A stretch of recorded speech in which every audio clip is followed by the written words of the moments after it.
just wanted to give a little bit of feedback over one of our most favourite pans in our house.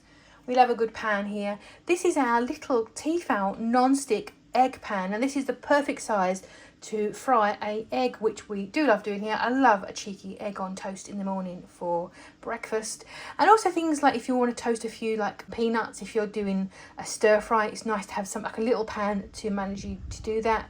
Or if you just want to melt a little bit of butter and you don't want to put it in the microwave, you could put a little butter in there and then you would heat it over your stove and you would have the perfect pan size for it. It is a Tefal one, so you know it's going to be very good quality. It's got the hook handle, so if you want to hang it up, you certainly can do. We've had this for about 2 years and it looks absolutely cracking still. We use it very frequently for mostly for our eggs.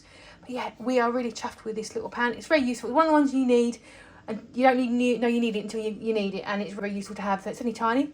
So I do recommend just grabbing one of these for when you fancy eggy toast. Bit of melted butter, some toasted nuts, anything like that. It's a really great little pan.